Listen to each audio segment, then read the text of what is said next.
Vipi dogo? Fresh. Na kama kawaida au vipi? Kama kawaida. Bana samani, vipi bwana Gachu nimemkuta? Gachu. Yupo. Yupo Gachu? Yupo. Basi sawa. Sasa nilikuwa nakuomba vipi? Unitie kidogo nataka nizungumze naye. Napita tu. Aniingie? Ingia. Basi sawa.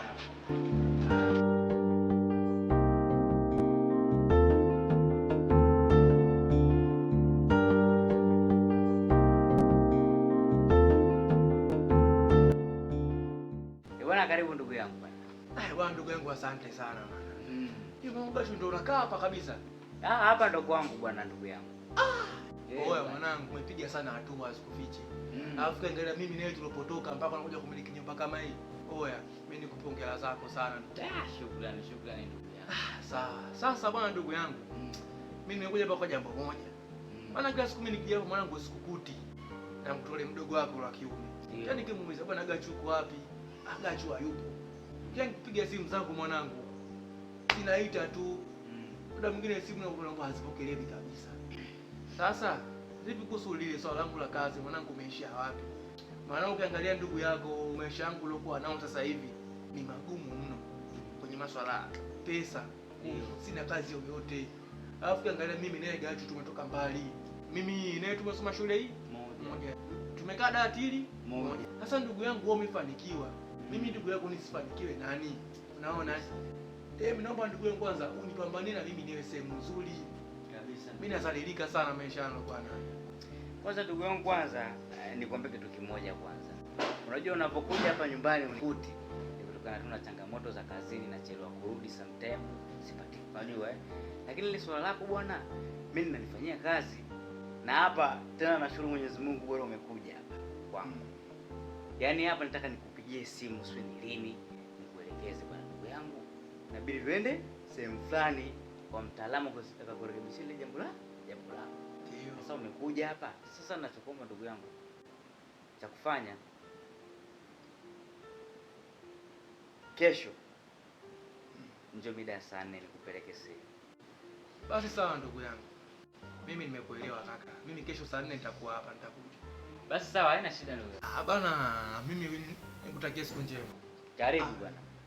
Asante. Mambo mjingo kama mambo sio poa. Alafu usishangae sana. Hivi vitu vya kawaida. Sijakuonyesha vitu vingine. Ningekuonyesha vitu vingine mwanangu utapagawa. Sio. Basi poa bwana kwa heri bwana. Mwanangu. Poa bwana. Haina shida ndugu yangu bwana. Haya bwana. Poa bwana.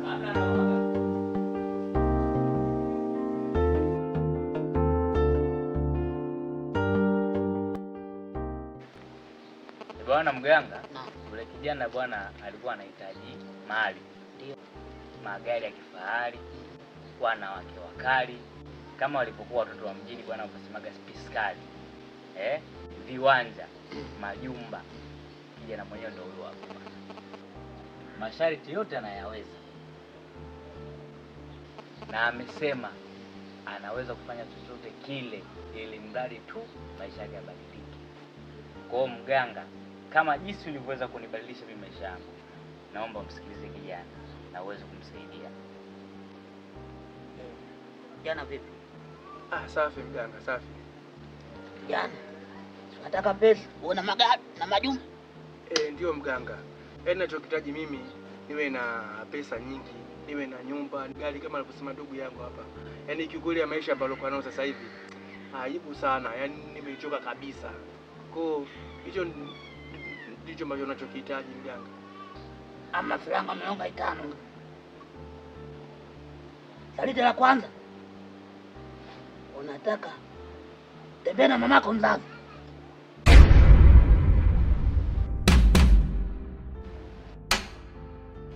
Hakikisha na mamako mzazi unapotembea nacho awe na akili mama. Usimwekee kilevi chochote. Hapo ndo utakuwa utajiri kubwa sana. Utapata na magari mengi sana. Na saliti lingine la mwisho. Unataka umuue mamako ukamzike wewe mwenyewe bila hata kujua. Na tena nataka utoe kafara tu 5. Sawa kijana? Lakini mganga, kiukweli masharti ulionipa ni magumu sana. Nilikuwa naomba japo tu nibadilishie kidogo. Maana kitendo cha kutembea mtu na mamako mzazi sio kitu rahisi kiukweli. Wewe mwanangu Samdai, mbona unafanya vitu vya kitoto mwanangu? Unachukulia poa mwanangu, mimi naacha kazi zangu kwa ajili yako mwanangu, ufanikiwe, upate majumba, magari ya kifahari, unachukulia poa. Au mwanangu unapoona watu wako mtaani mwanangu wanadili, wana majumba, watoto wakali, piskari, unachukulia maisha yao hizi. Kwani kuoa unajua kitu cha kawaida sana ujue. Wewe unajua mimi nimetoa kafara watu wangapi? Haya, siku zote unazokuja mtaani kwangu ushakuta mamangu yuko mtaani. Hebu kubali bwana masharti bwana, acha mambo ya kitoto mwanangu, unazingua bwana one time. Uko tayari?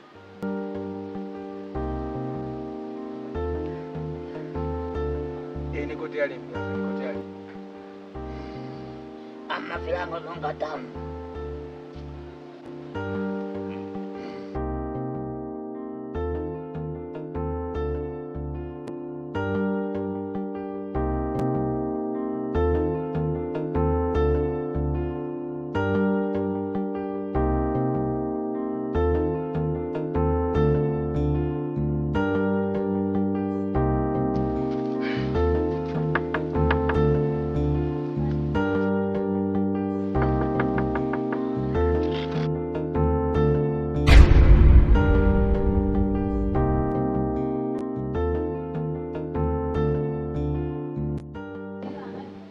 Vipi mbona chungulia nini sasa? Wewe vipi, mbona kama hivyo mwanangu? Fresh ipi lakini kama kawaida vipi? Sasa mwanangu mimi nimekuja hapa. Mimi nilikuwa nataka bangi mwanangu. Wewe unasemaje? Sema stopa. Sio bangi. Wewe unaijua wewe? Wewe unaona mazingira mtaani vipi? Au unataka kunichomesha? Sikilize. Mimi nimekuja hapa mwanangu. Nilikuwa nataka hiyo stopa aliyosema. Ushaona? Mimi kuna mtu mwanangu kanichanganya. Ushanielewa? Sasa mimi sitaki nipate nikiwa hivi. Sababu nikipata hivi nitamuonea aibu. Si ushaona vizuri? Mimi nataka mwanangu nipige ile vitu vyangu, vijae kichwani. Yaani mwanangu nataka nikamuoneshe noma leo. Naomba unipe mwanangu. Wewe na stopa wapi na wapi? Maisha kuzoea kuvuta sigara. ECM Stone. Sasa wewe na mambo wapi na wapi? Au unataka kunichoma? Wewe mwanangu, nipi basi mwanangu, muda unaenda au mwanangu nigee basi hicho kitu. Oya poa. Stay. Au sio? Poa basi nakusubiri hapa. Poa.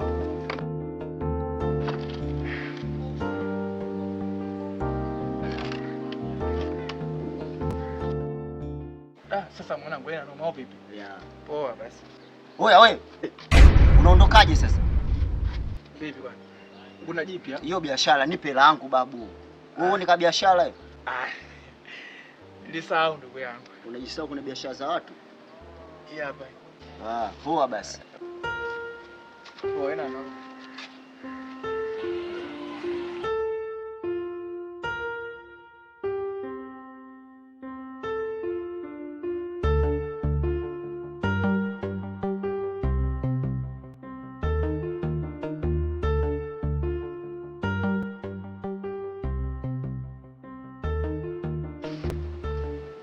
Hiyo mboga imeshaiva au bado mwanangu? Mboga bado mama. Toka muda huo? Sasa si unajua maharage yalivyo. Na nimeangalia mwanangu kwenye kisado, hakuna hata unga hata kidogo. Sasa nikupe hela uende kwa Mange ukachukue. Haya sawa.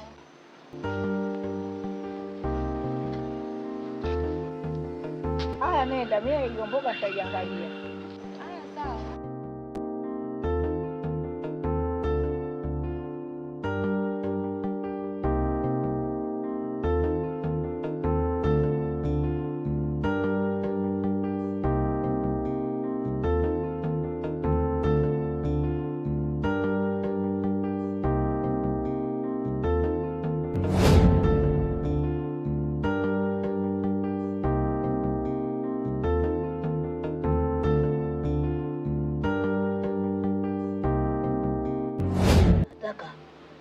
Tembea na mamako mzazi.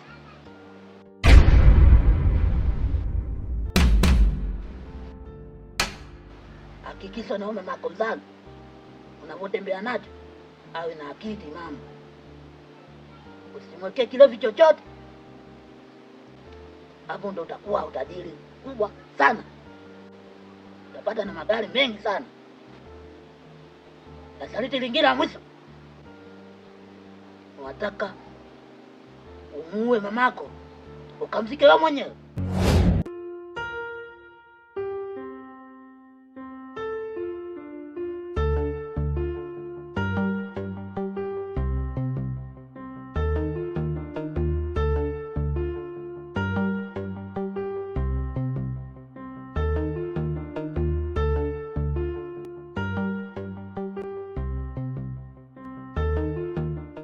Mwanangu, mbona umetoka hivyo?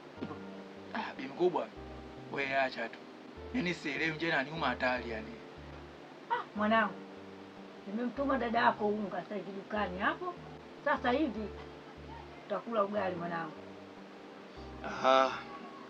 Sawa basi sawa. Alafu mama, kuna jambo kidogo nataka tuzungumze.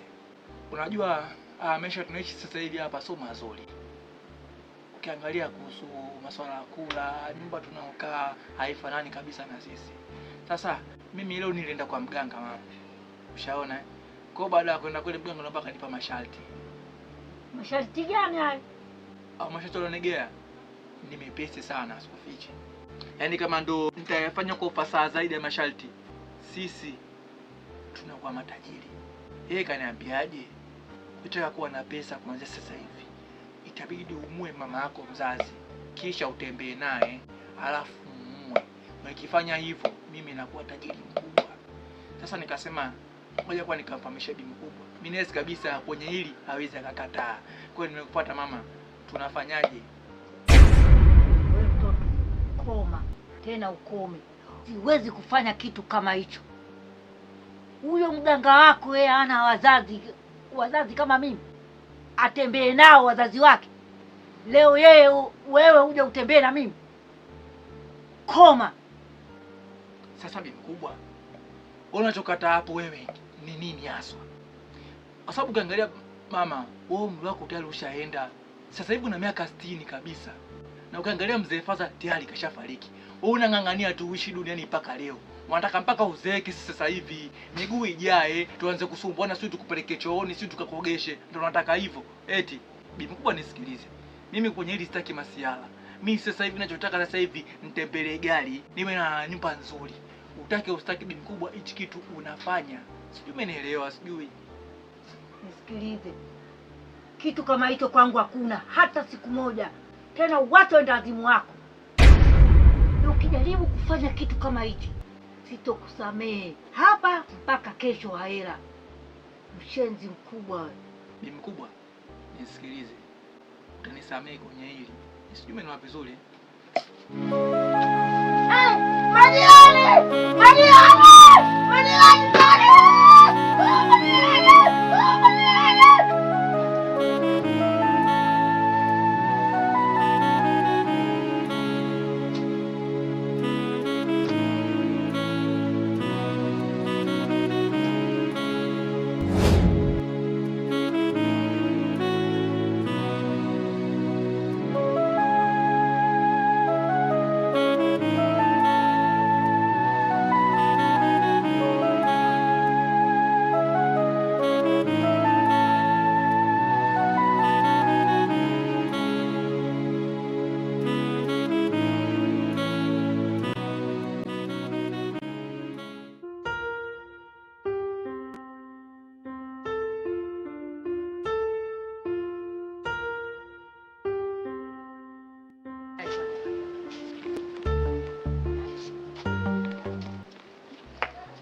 Vipi?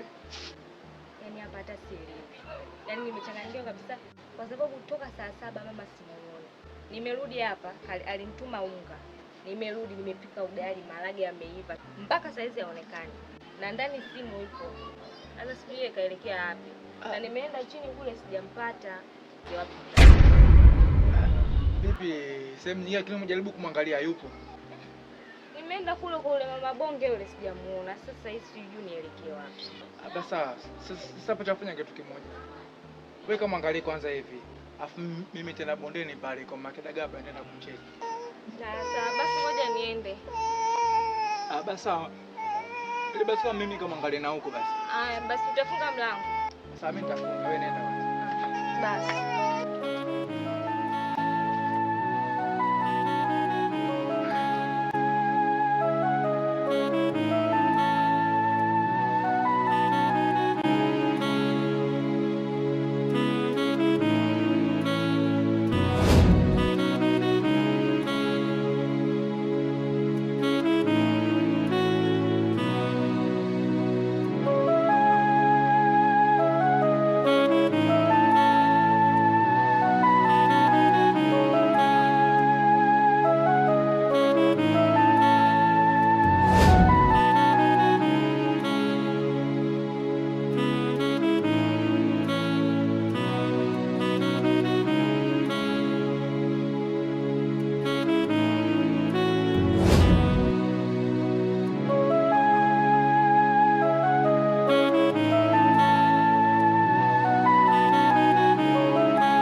Naona mambo sio mabaya ndugu yangu bwana.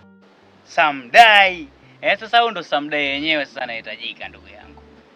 Leta kaifa kaka. Bwana kaka, mimi nikushukuru sana ndugu yangu. Yaani bila wewe mimi nisingefika mbali kabisa.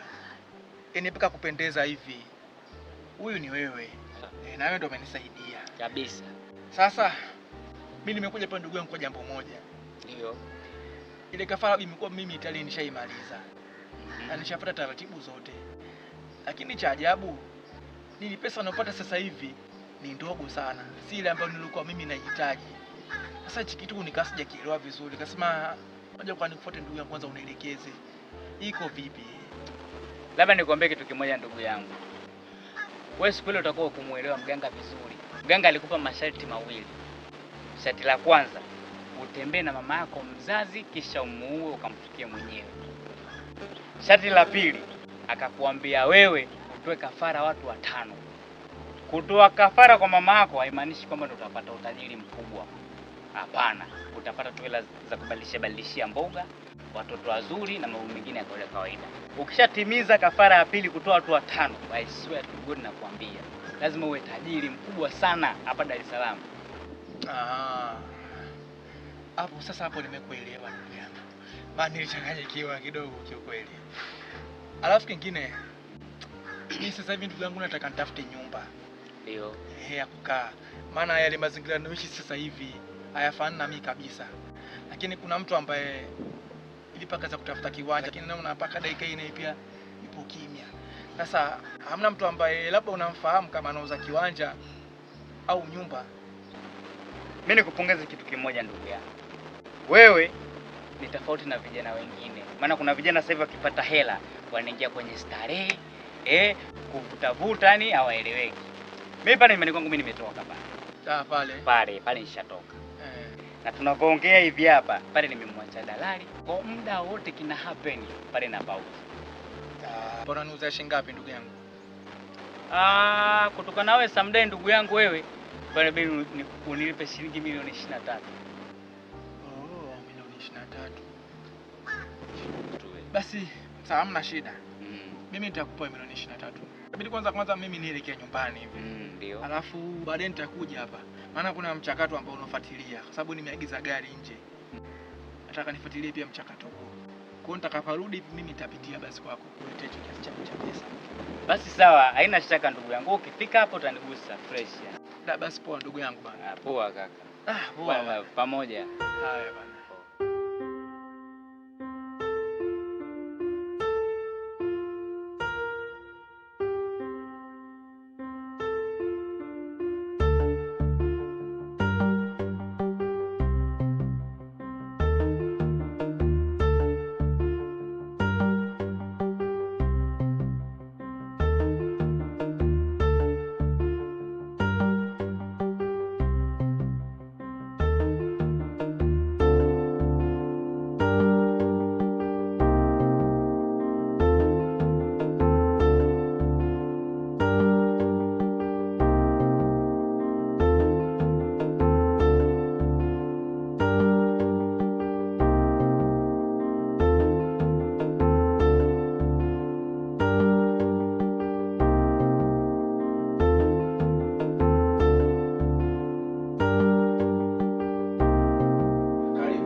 Kaka. Ujue sielewi mpaka saizi. Kwani ile gari tuliopanda pale ni la nani? Mdogo wangu. Ile gari tulokuja nayo pale ni ya kwangu mimi. Ya kwako? Ndio ya kwangu. Na humu ndani je? Nyumba pia unaiona hapa pia ni ya kwangu mimi. Yaani namaanisha vipi? Kuanzia sasa hivi hapa ndo pata kwa nyumbani kwetu. Tutakuwa tunakaa hapa. Wewe kaka usiniambie. Mbona haraka hivi? Hamna mdogo wangu. Unajua nini nikwambia kitu kimoja? Nimekufanyia kama surprise. Sikutaka kukwambia kwa haraka sana, hamna. Kwa ni kama surprise tu nimekufanyia mdogo wangu. Jamani. Mbona ghafla hivi jamani kaka? Na nikwambie kitu kimoja. Hii nyumba unaona hapa tupo kwa muda tu. Ila kuna nyumba nyingine ambayo ndo naikamilisha huko. Kwa muda sio mrefu. Hii nyumba nitauza, tutaenda kukaa sehemu nyingine. So hapa tena. Kweli? Ndio. Sijui nishukuru vipi jamani. Sijui nifanye, sijui nilie, sijui nicheke. Sasa hapo kushoto kiingia hapo. Kuna chumba chako hapo. Kwa nenda ndani tukapumzike kwa sasa hivi. Basi ngoja mimi niende. Baadaye. Sawa.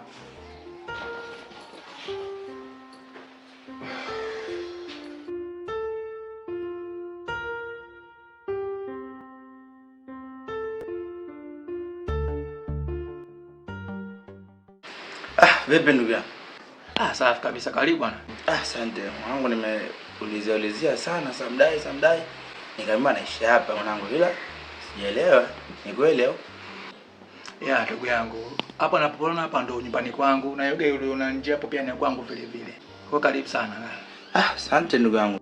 Mwanangu mazingira yako sasa poa. Una gari, nyumba nzuri. Vipi ndugu yangu? Tuwe basi madini na sisi ndugu yako, Sasa muda yule ambao ulikuwa ni hali ngumu, kula shida, kuvaa shida, tupe njia ndugu zako na sisi tufike hata hapo ulipo ndugu yangu. Okay. Sawa, nishakuelewa ndugu yangu. Ila nikikuangalia ndugu yangu, wewe pesa unayo. Ila haujui jinsi gani ya kuzitumia hizo pesa. Na nikuangalia pia msingi unao. Msingi? Msingi unao. Msingi gani kaka, nipe basi na mimi nijue bro, msingi gani? Si huko uone. Wapo. Msingi? Huo Sijaelewa. Njoo kuna mwenezi.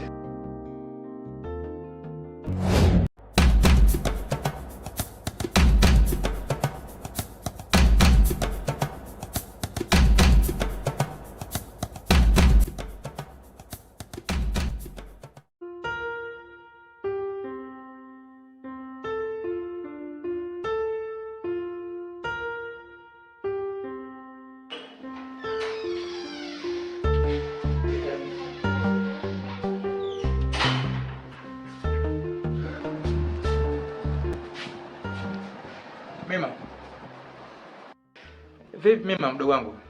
Safi, shikamoo kaka. Marhaba, ujambo? Jambo. Jambo. Naona angalia TV hapo.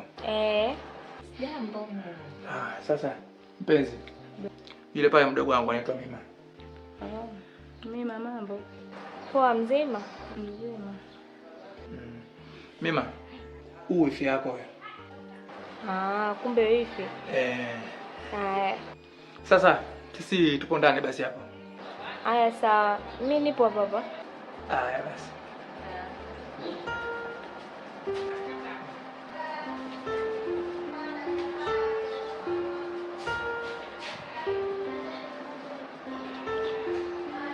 Kaka. Mbona kujipata? Wewe vipi? Mbona umebunga hapa vipi? Haueleweki au? Na nimekuambiaje kila bao 10,000 tusizinguane saa hizi. Umeona hapa simu zinaita sasa hivi naondoka na simu zingine huko. Baba vipi? Kwa naomba changu tufanye mambo. Sawa basi hamna shida. Wewe pana kitandani kwa mimi kwa lako utakupa. Na nikifanya alafu usinipe hela yangu watu tunaona na habaya. Unanijua mimi nani huko? Sawa nimekuelewa basi kwa mpole. Haya.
Mima. Mima. Mima. Ambe? Vipi mdogo wangu? Mbona unakuwa na mawazo sana? Shida nini? Hamna kaka. Nimekaa hapa. Nimemkumbuka sana mama.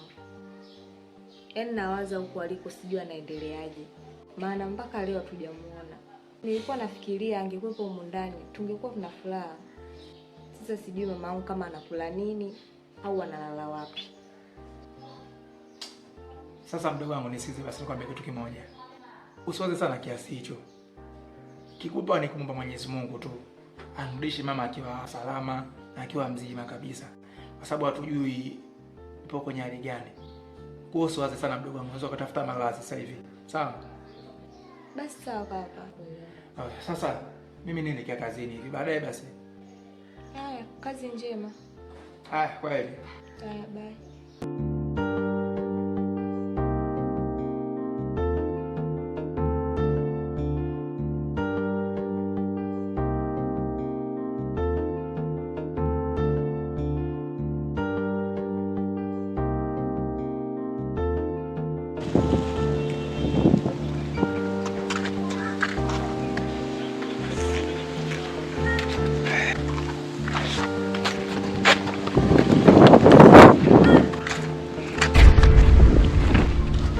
Samnai. Mambo. Mpenzi wangu, mbona siku umenikalisha magetoni? Mimi nimekaa kutwa nzima na kupigia simu zangu pokei. Nimekuja mtani nimekuwa kupale sijakukuta. Alafu mimi nilikuwa tu unaposha piga vitu vyangu dakika ya mwisho mpaka jioni sijakuona. We koma Hivyo zimetimia wewe? Nakuuliza tena, zimetimia katika kichwa chako? Hivi wewe unaona hivyo katika wewe unavyoangalia tu? Mimi naweza kutembea na wewe? Kapuku uliojalana wewe. Yaani kula kwenye mpaka wakote makopo ndo ule. Alafu labda nikwambie kitu. Unavyoniona mimi, yaani bora nimvulie ng'ombe kuliko kutembea na mtu kama wewe. Sawa Umenielewa Afu ukome kunipigia simu. Ushanipata hela wewe mpaka uniambia nimekupigia simu kwa kama umekula vitu vyako. Vitu vyako ndo vinanisaidia nini mimi? Wewe fanya maisha yako. Alafu unavyoniona mimi sio type yako. fanya vitu vyako za siku. Subiri kwanza, nisubiri usikimbie.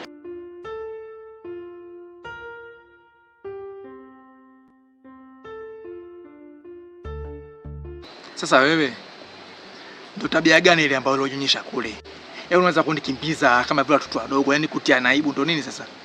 Alikuwa anataka nini kwani?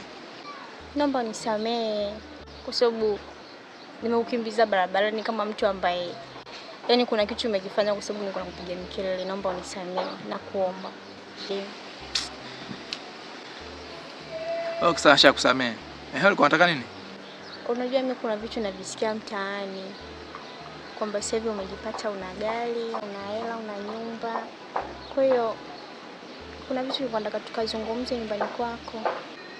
Kwani ukizungumza hapa kuna shida gani? Mazingira hapa sio rafiki kwa sababu mtaani wambea wengi. Kwa hiyo nilikuwa naomba nikazungumze nyumbani kwako kama utojali.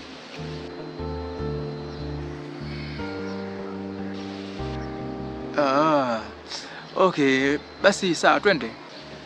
Kweli? Ya, tuondoke. Sawa.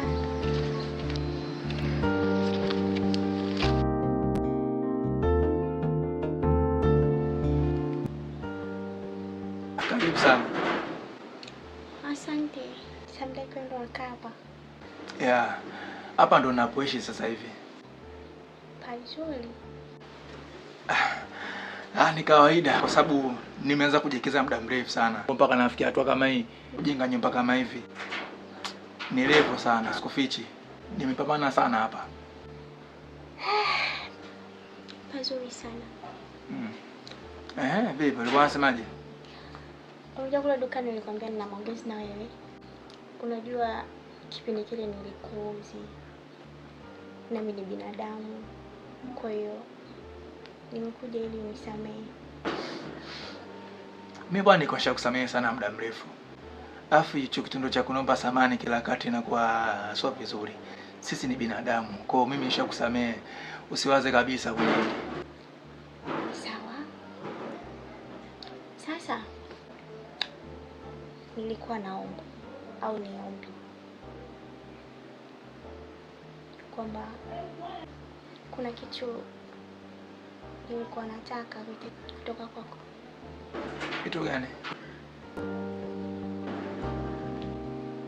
Tufanye mapenzi.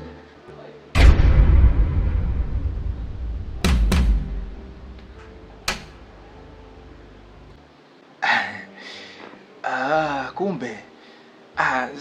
Sawa, sio mbaya, inapendeza. Basi sawa, hamna shida kwenye hilo, usiwaze. Sawa, asante. Njoo basi.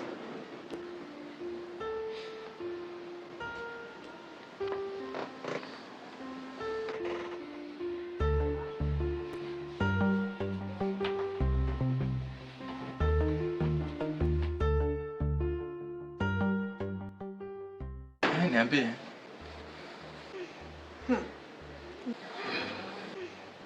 Nimeamini yule msimzala mtu simjui. Ni kweli. Uko vizuri? Kawaida sana. Sasa, kwani usinione hapo peke yako, nyumba mzima unaishi peke yako? Kwani usinde nyumbani nitoe barua unione? Kumbe. Sawa, nimekuelewa. Lakini mimi sasa hivi kuna mambo ambayo kidogo nataka niweke sawa. Kwa kwenye utaratibu wa kuoa, nitaoa. Na mimi nitakuoa pia, nikuahidi hivyo. Usichelewe. Siwezi kuchelewa bwana. Maana unajua tena ushanionyesha. Naelewa. Alafu kingine, najua mimi ni muda mrefu sana mimi naye tujaonana.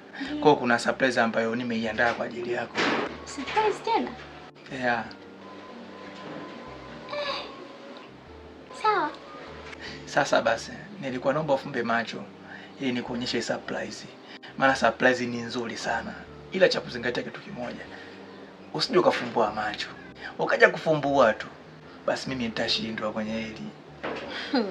Usishindwe bwana. Basi sawa, fumba macho.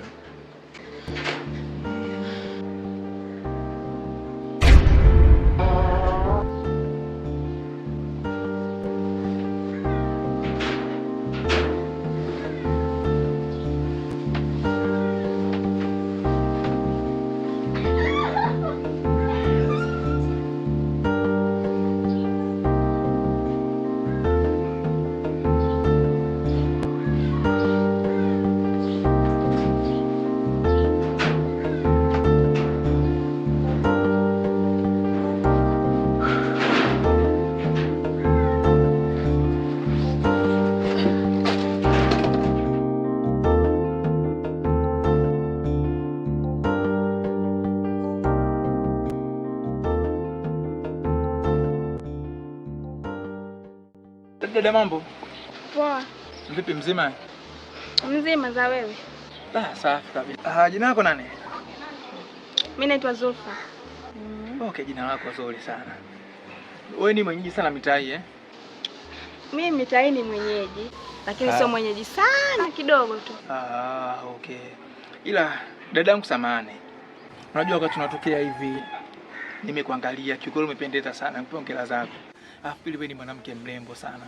Kiukweli kuna vitu ambavyo nimevutiwa sana kwa upande wako. Yaani namaanisha vipi, kwamba nimetoka kukupenda. Kama utaridhia, lakini nilikuwa naomba tu pamoja. We kaka, kwani mapenzi ni mtu unavomuona au mtu unavutiwa na tabia zake? Sasa wewe kipi kilichokuvutia kwangu jamani? Sasa dada yangu, wewe sio hapa kitu gani haswa? Nyinyi ni wanawake, mna kila kitu ambacho mnachovutia kwa wanaume. Kwa kitu na mimi nilichokuambia kwamba nakupenda, wewe hebu tu nielewe na mambo mengine yaendelee, basi sio ni shida hapa. Unanishangaza kwa kweli. Yaani umeniona sasa hivi unanipenda. Haya vipi kama nikawa na tabia zote kuvutia ambazo hazitokuvutia? Au ndio nyewe wanaume wa siku hizi tena? Mtu unampenda leo, ukimpenda mkikubaliana, mkikutana, unajua upo kwenye mapenzi, kumbe mwenzako anataka tu akuchezee. Ni mambo yao kakaangu siyataki. Nishapitia mengi, wanaume nyinyi ni waongo mno. Kwa hiyo sipo tayari. Sawa. Mimi nishakuelewa dada yangu unachomaanisha. Najua umepitia changamoto nyingi za mapenzi, umeteswa, umeumizwa, lakini siwe ndo kukata tamaa kwako. Mimi mwenyewe hapo unavyoona vile vile nishateseka sana na mapenzi. Nishakuwa na wanawake wengi ambao tayari washanibia malengo yangu, lakini bado sijachoka. Nazidi kutafuta mtu sahihi. Kuna baadhi ya wanawake wengi sana ambao wamenichezea, lakini sijachoka mpaka leo. Kwa ndo maana nilikufuata wewe, tuwe pamoja, tuanze upya. Sasa wanaposema kwamba mimi tena sihitaji mtu mwingine, nini sasa? Kwa hiyo na nyewe wanaume pia mnachezewa. Sasa wewe unashangaa kwenye hilo? Yaani sasa hivi kuna wanawake ambao wanachezea mpaka wanaume wapo. Nikwambie kitu, sina jibu la moja kwa moja kukupa. Yaani sijui kama nakupenda au sikupendi, sijui nikukubalia au nikukatalie. Yaani naomba tu unipe muda. Hivyo tu, kwa sababu sijui nichague nini. Siwezi nikakuamini tu moja kwa moja kakaangu. Sawa, lakini nisikilize basi. Wewe ni mtu mzima pia, unaelewa hivi vitu. Sasa unavyosema kwamba nikupe muda, afu nyinyi ni wanawake, kuna leo kuna kesho. Unaweza katuta mtu mwingine hapa ametokea amekutongoza, mimi nitakuwa kwenye nafasi gani tena? Nikubalie basi bwana. Kwenye namba. Sawa. Sawa, nimekukubalia. Kweli? Basi sawa, vizuri, lakini nilikuwa naomba bado sijapata namba yako. Ili tuwasiliane.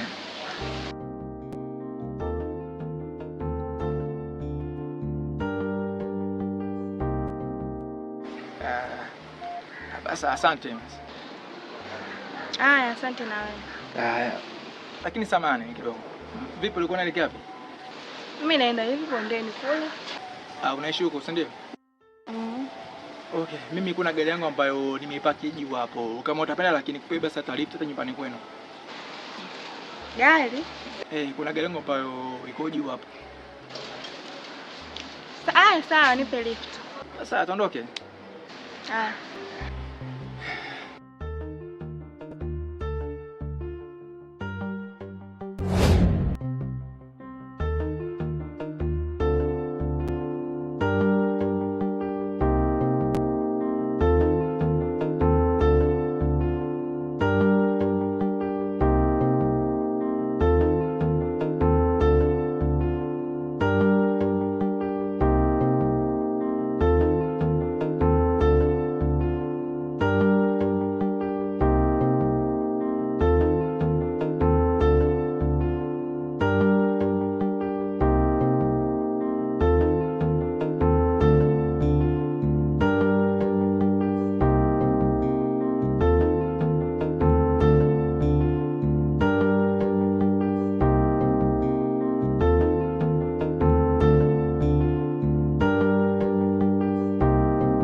Njoo basi.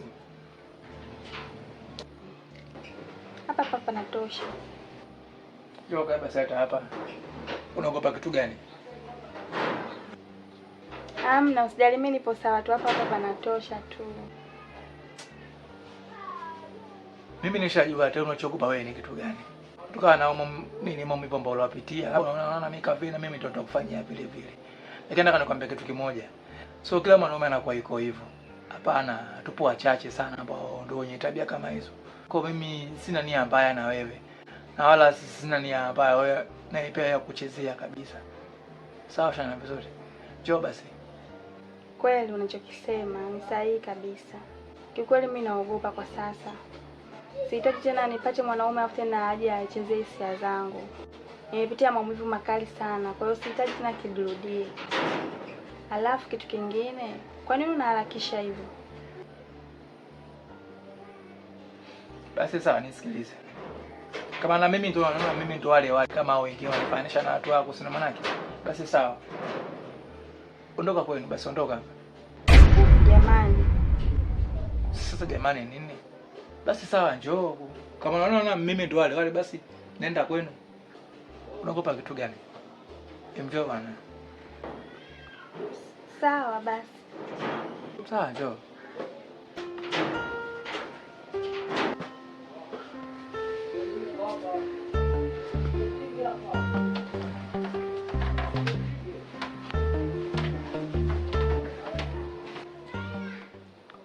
Samdai, subiri kwanza. Samahani. Tafadhali naomba niahidi kwamba hutonichezea. Naomba unitunzie aibu yangu, unitunzie madhaifu yangu. Lakini pia kama itakupendeza unioe. Sihitaji tena kuteseka kwenye mapenzi. Sawa, basi hamna shida kwenye hilo. Sawa.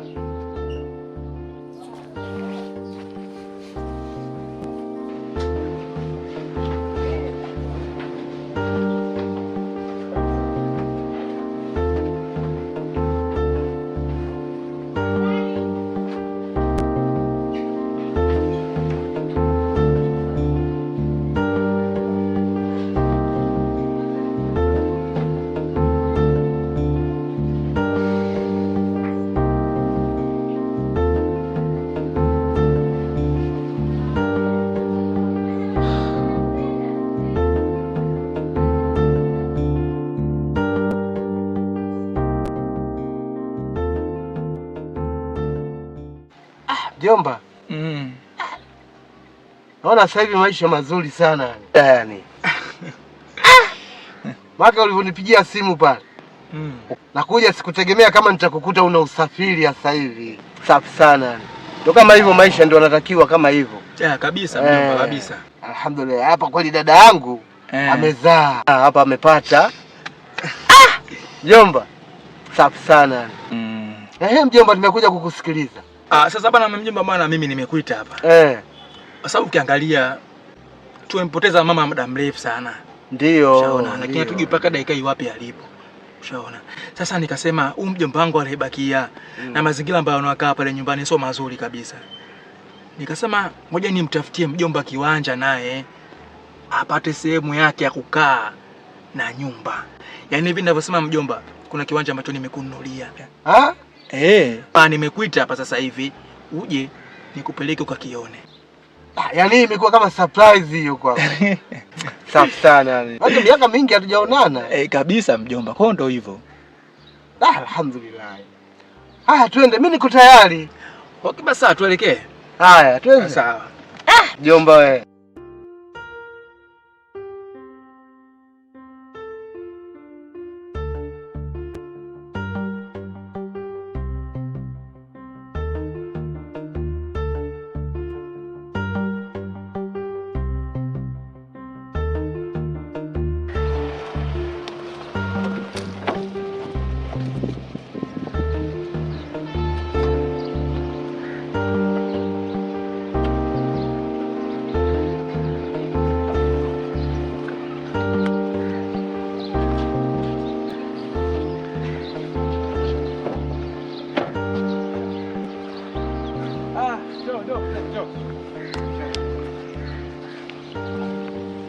Mzee. Kiwanja chenyewe nilichokuambia ndio hiki. Hiki unachokiona chote hapa ndio kiwanja cha kule mpaka huko. Nakubali yani hapa. Umeona hivi jinsi tulivyo? Safi kabisa. Hapa hata mimi mwenyewe hapo baadaye na uwezo hata kujenga hapa. Basi kata tanki usawa ule pale. Jomba safi sana jomba bwana. Basi sawa. Sasa mjomba sasa kagua kidogo tu mbele. Huko kweli. Hivi mbele nini hivi? Mpaka hapo.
Mima.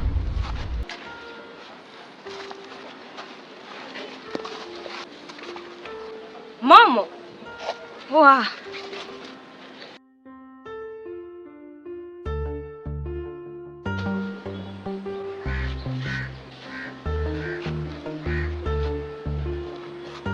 Momo. Nilikutafuta sana. Nilikuulizia sana. Kila sehemu nitakayokwenda. Naambiwa umeama. Isitoshe, kila nikipiga namba yako haipatikani. Samahani mpenzi wangu. Pale tuliama na ilikuwa ghafla tu.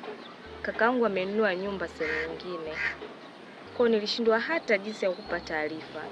Bahati mbaya na simu ikapotea. Mima, nilikumisi mno. Hizi siku ambazo nimekaa peke yangu bila wewe. I say, ilikuwa noma sana. Nilishazoea kukaa nikaongea na wewe kwenye simu, kukuona. Lakini nilipokuwa kwa mbali na mimi nilikuwa mpweke sana.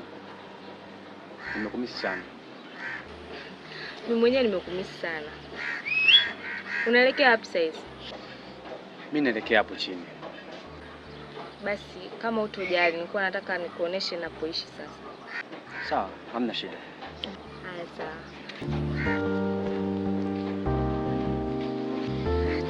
Hivi.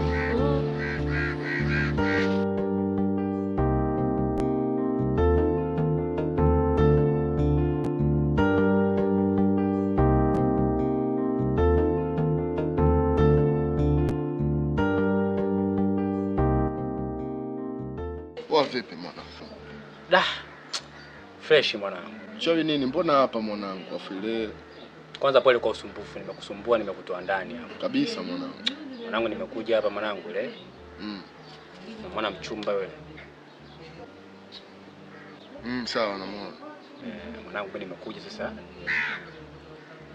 Najua nikifika kwako lazima jambo langu utafanikiwa tu. Hivyo vyote vile. Sababu wanangu wote idali wewe ndo unanisaidiaga sana katika majambo yangu.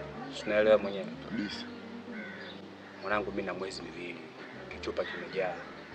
Kwa hiyo nikija kwako mwanangu mimi nitapata room na magasumu. Si unaelewa? Noma mwanangu.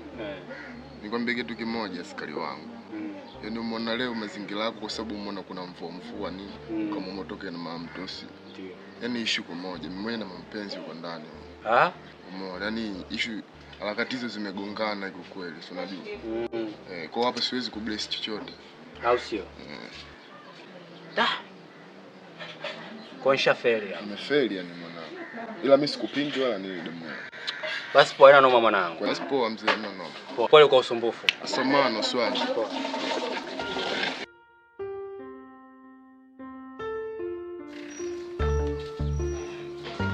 Vipi? Vipi? Jamaa ana mtu wake ndani. Kwa imekuwa noma yani. Sasa itakuwaje? Kwenye mimi sielewi chochote hapa. Nanya nafikiria kinoma, si nafanyaje hapa. Basi tufanye siku nyingine. Nini? Siku nyingine? Ndio. Wewe nini wewe? Mimi nitakuona siku nyingine. Iwezekana leo lifanyike leo. Shelewa, mimi mwenyewe nakumikumisi kinoma. Ninapoona mwenyewe hapa nina kichupa na upingu. Alafu naambia siku nyingine. Basi sawa, mimi na wazo. Twende home. Home wapi? Nyumbani kwetu. Alafu kakako? Kakaangu hana shida. Kweli? Anarudi usiku, kutoka kwake asubuhi kurudi usiku. Au sio? Narudi usiku. Kwa tawala. Ndio. Fresh tuondoke. Twende.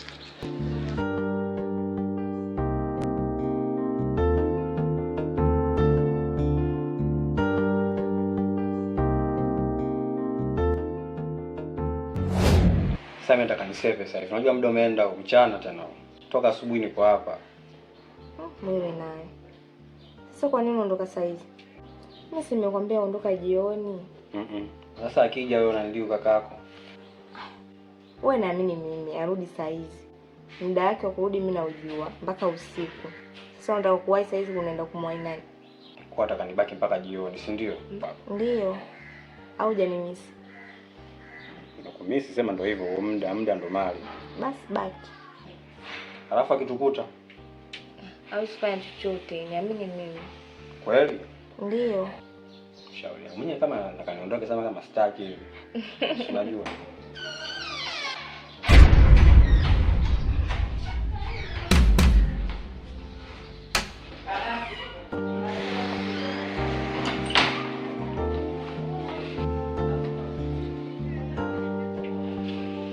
Habari sasa hapa. Salama shika. Marhaba, hujambo? Naona kuna wageni. Ni nani wewe? Huyu.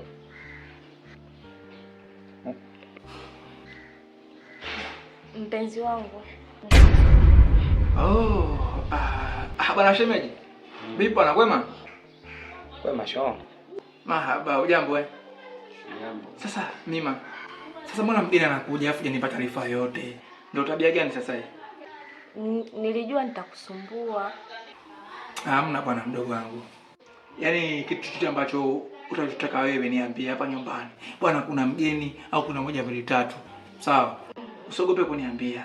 Vipi lakini kesha kula mgeni? Bado hajala. Sasa nini basi msausa basi yale mgeni. Lakini kabla yote ipende bigwa nini kwanza pate tasoda japo kidogo anywe. Usijali bwana, shuka. Mimi niko vizuri kabisa. Yaani usiwe na wasiwasi. Mimi nimetoka niko vizuri. Mimi naona bora niende tu au? Hamna bwana shemeji yangu, sudi basi tasoda bwana tupate tete nini baraka zako shemeji yangu. Mbona ondoka hivyo? Mima. Shika hela hii hapa. Nini kama ile soda juu hapa shemeji. Sawa?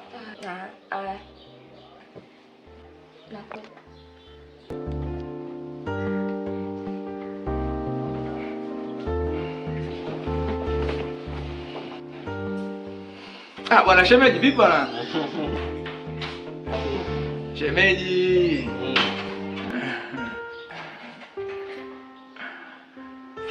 Vizuri.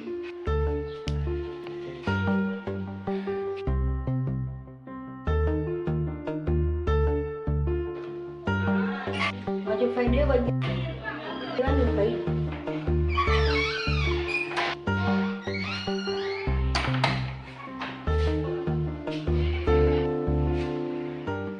Kaka. Huyo mgeni wenyewe kwa? Mgeni? Mimi nilimwacha sasa mgeni hapa aliingia ndani. Yuko wapi? Sasa atakuwa ameenda wapi? Labda wewe na kateli kashaondoka. Wenda basi atakuwa ameondoka. Na mimi mwenyewe nilikosa soda nikaamua kuchukua tu juice. Sawa, sio mbaya. Baba kama yeye tayari kashaondoka basi kunywa tu wewe, hamna shida. Haya sawa, mimi nipo ndani. Haya sawa.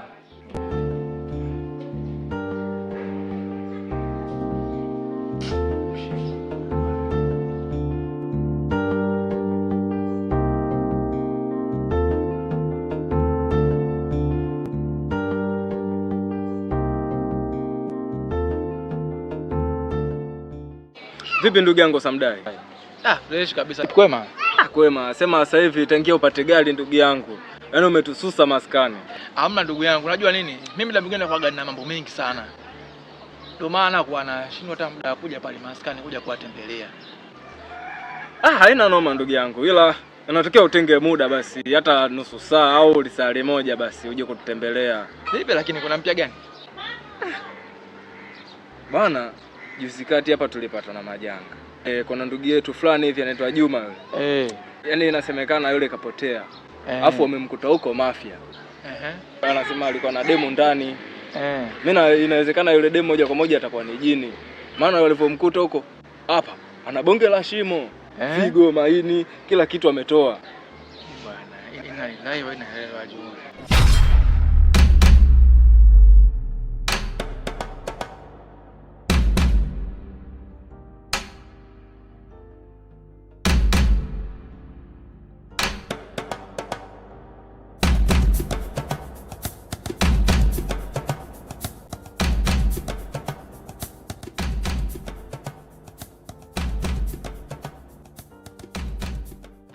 Iko hivyo mwanangu. Tiani. Ni moja kwa simu.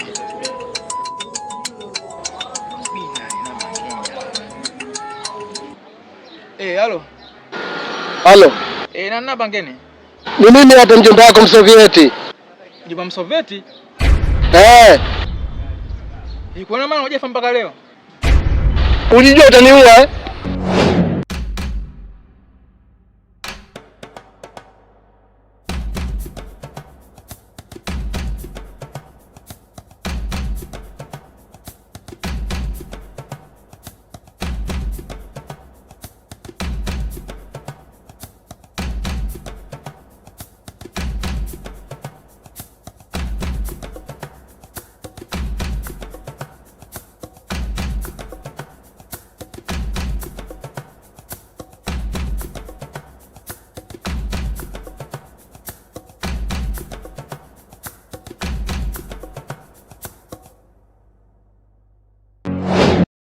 Sijafa kabisa yani.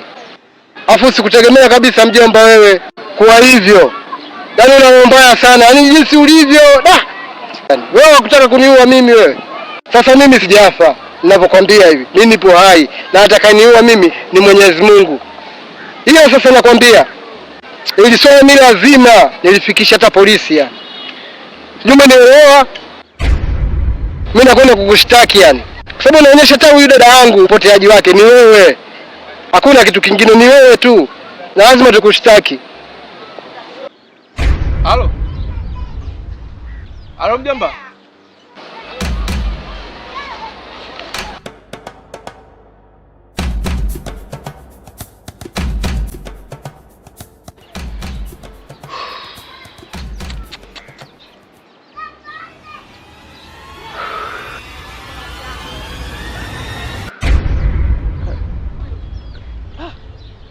Samdai.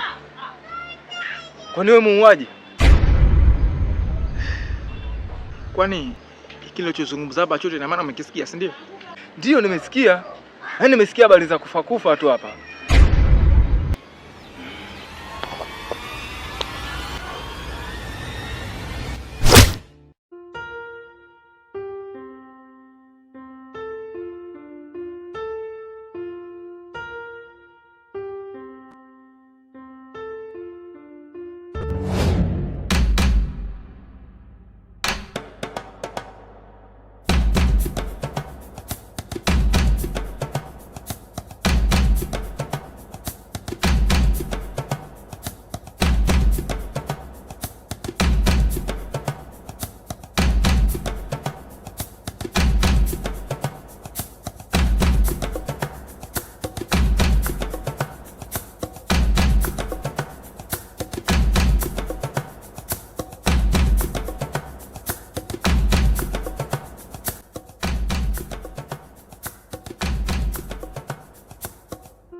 Vipi?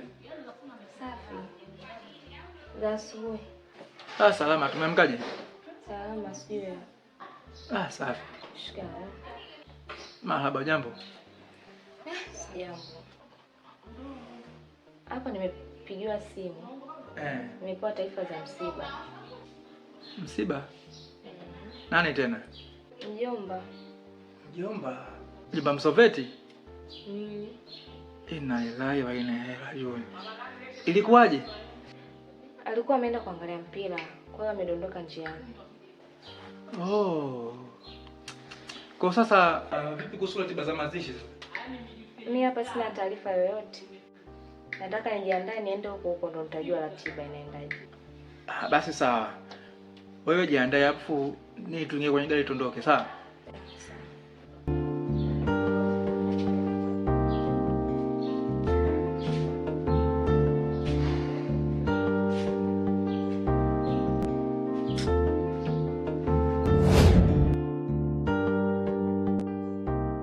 Mima.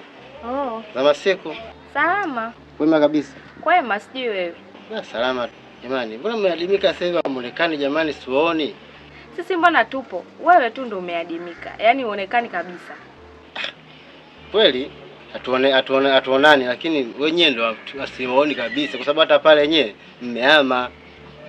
Pale nyumbani sisi tumehama. Kaka kanunua nyumba huku juu. Kanunua nyumba? Kanunua nyumba hadi na gari. Samdai huyu? Huyu kakaangu.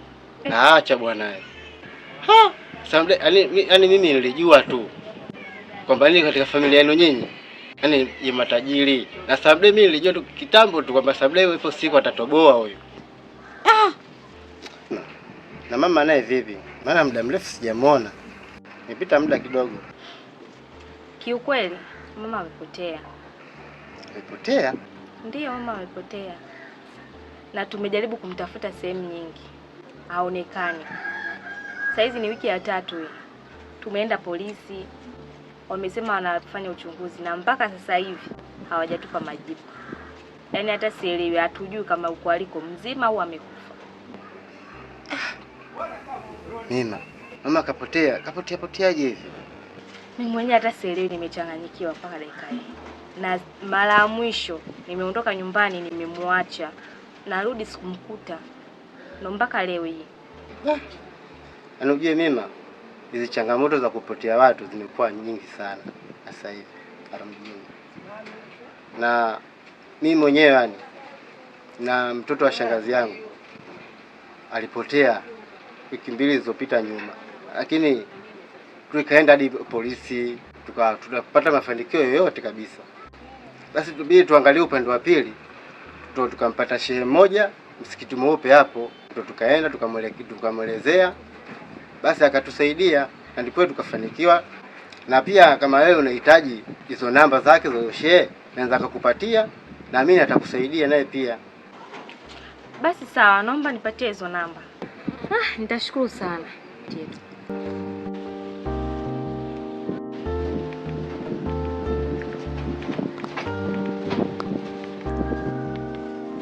Hizo hapa.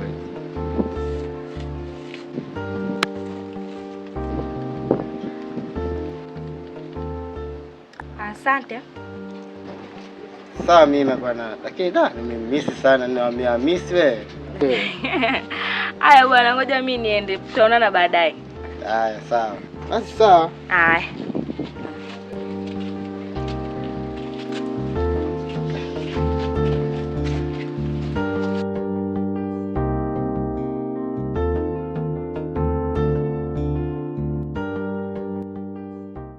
Karibu dadangu. Asante ustazi. Jana nilipigiwa simu na Hamza. Aliniambia kwamba kuna mtu atakuja ana shida. Nadhani ni wewe. Ndo mimi. Okay. Hebu sawa, nakusikiliza. Ustazi, mimi nilikuwa na shida moja. Mimi nimepotelewa na mama yangu. Sasa hivi naenda miezi 4. Na upoteaji wake kapotea kwenye hali ya kutatanisha. Nilimwacha nyumbani mara mwisho naenda dukani. Nimerudi sijamkuta. Na nimejaribu kwenda polisi. Sijapata mafanikio yoyote. Ndio maana nimekuja kwako. Nilikuwa naomba unisaidie. Sawa. Karibu sana, hapa ndo umefika. Kama dakika moja hivi.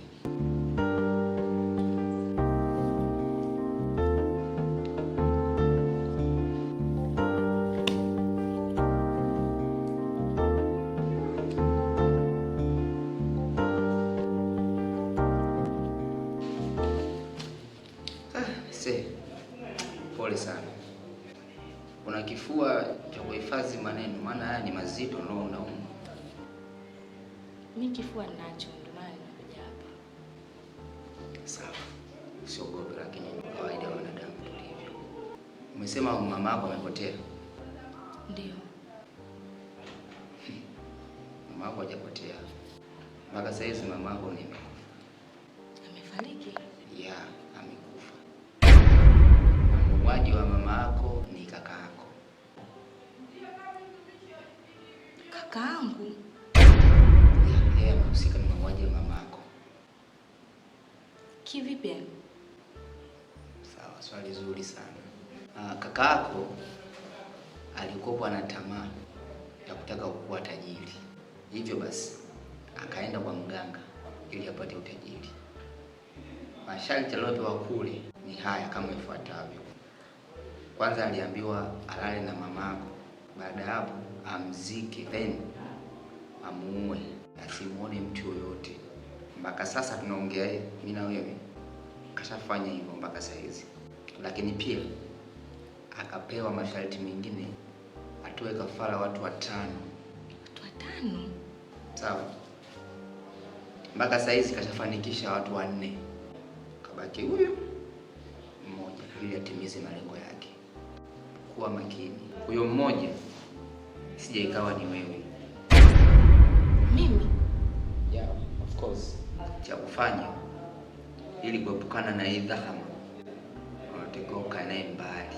Sio mtu mzuri, tayari ana tamaa ya maisha. Na kashaonja ladha ya utajiri mpaka sasa. So kaa naye mbali. Nimeshakumbuka ustazi. Ndio maana kakaangu ametajirika ghafla. Kanunua nyumba pamoja na gari kwa muda mchache sana. Na kila nikimuuliza ananiambia amenifanyia surprise. Kumbe ndio umefanya hivyo. So kwa makini, tayari kashakuwa shetani. Asante ustazi. Sawa, karibu tena. Asante sana. Pole sana.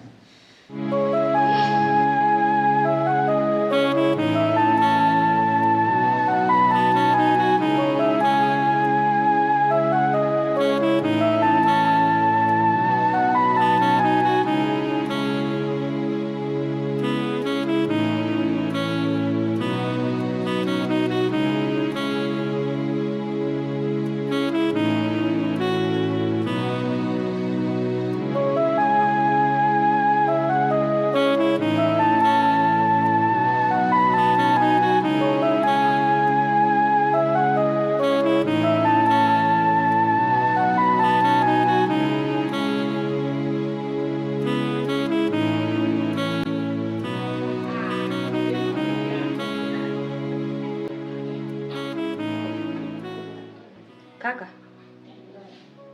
Kaka. Mbona unalala hivi? Ndugu yangu nimechoka sana, maana nimetoka kwenye mizunguko yangu sasa nimekuja hapa niko itazielewi. Pole basi. Asante. Nimetengeneza juice kwa nimeamua kukuletea kidogo. Sawa, lete.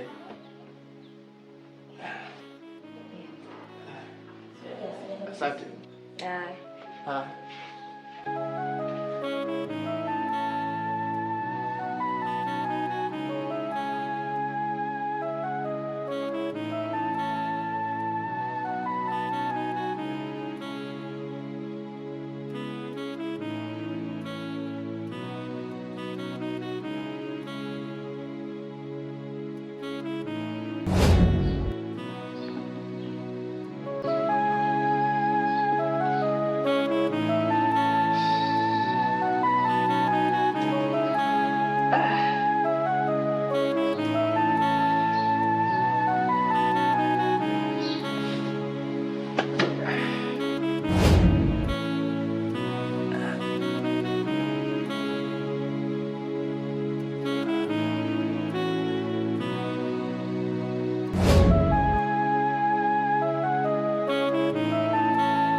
mshenzi sana, tena ufai katika jamii. Yaani umemuua mama kwa sababu ya kupata utajiri. Sasa leo huu ndo mwisho wako. Utanisamehe sana. Nimeamua kulipa kisasi kwa sababu ya kifo cha mama yangu. Utanisamehe sana kakaangu. Sina lingine zaidi ya hili.